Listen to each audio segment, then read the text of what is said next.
Hi, Nick Stevenson again, just making this short video which is about artificial intelligence and robotics. Now, I've been getting a little bit of information about robotics and artificial intelligence and the new advancements in those kind of technologies, and it's quite interesting how quickly it's being developed, and the developments that we currently have at the moment, the actual technologies that are existing at this moment in time. I was reading an article, I think it's an article, I might have got the information from a video or something, about how actual robotics will replace labour up to 9% by 2025, which is actually not that far away, so it's only 8 years away, which is not a great distance in the spectrum of time. Now, after 2025, obviously, the way that technology, the advancements in technology seem to be speeding up. One would only be able to conclude that actually each year consistently after 2025 you would have a greater percentage of labour and other types of work being completed by robots, or robotically engineered employers, let's say, not employers, employees. So what does this mean? So basically it means that what we would need to do is actually to create some sort of pressure group and lobby the government in order to make provisions for legislation to actually protect workers and labourers, etc.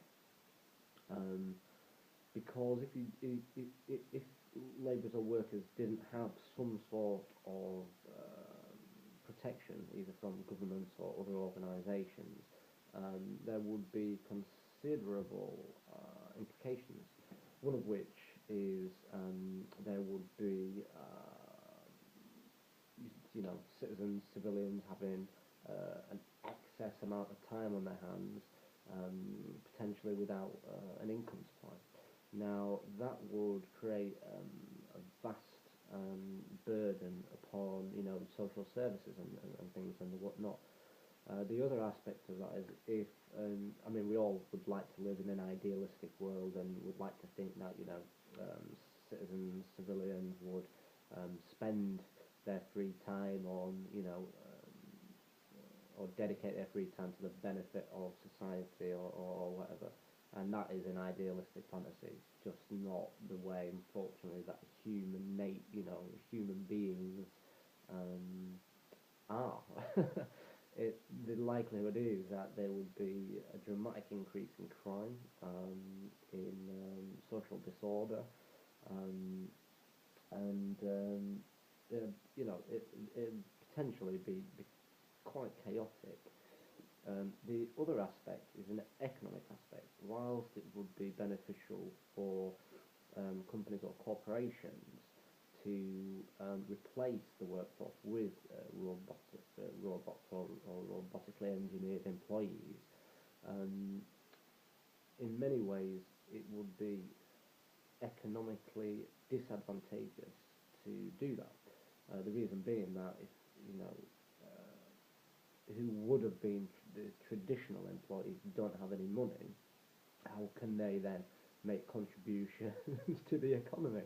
A company can only make money if it has, if it's offering value and there are customers who are willing to hand over their money to receive some of that value.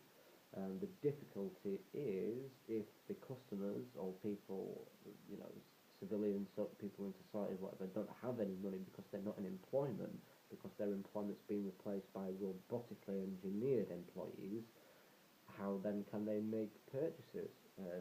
There's no point in having a factory which is producing goods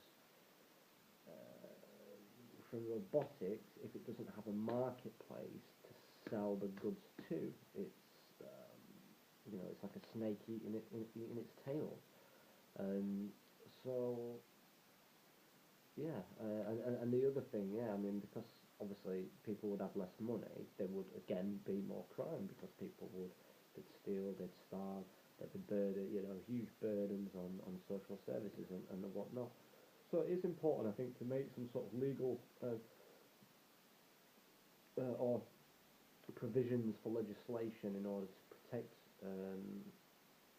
not necessarily workers, but social citizens or whatever. I mean, I know there are a few instances of some countries which are piloting certain schemes where they would give their each citizen a basic income. How they do that, I have no idea. I don't know quite how the economics of that work, but that's what's being piloted anyway. And it is an idea that's not, it's being sort of thrown around here and there. I've heard in a few debates and things like that. I'm not really totally sure how the economics of that would work if it is actually a viable idea. Um, so what then does that mean? Does that mean that if a employer is replaced by a robotically engineered employer, that they would own the robot in a sense and take a wage from that robot? They wouldn't do obviously the work because the robot would be doing the work, but the company would still benefit from having, um, you know, the work being done. And even if they were to pay the same wage, actually it would make considerable reductions in the costs to the business because they wouldn't need to have HR. They could have longer productivity. They wouldn't need to necessarily offer breaks to the robots. They wouldn't need to have facilities like toilets, canteens. They wouldn't need to give holidays um, and all those kind of things. So although individual civilians may take the wage from the robot, the business would actually be financially better off paying those individuals because they would obviously get a reduction in their overall business costs, and it would mean that because the previous human employer would then still have money which can be circulated through the economy. Um, it still poses a problem of what would then they do with the spare time that they had, and how could they use that constructively without being oppressed or sort of forced into um, something. So yeah, that's another interesting one. I would be really interested to see if you have any thoughts about that yourself. Like I say, I'd be happy to just have a chat and see what you think about maybe perhaps what I've suggested, um, and we can take it from there. All right, thanks for listening. Bye bye.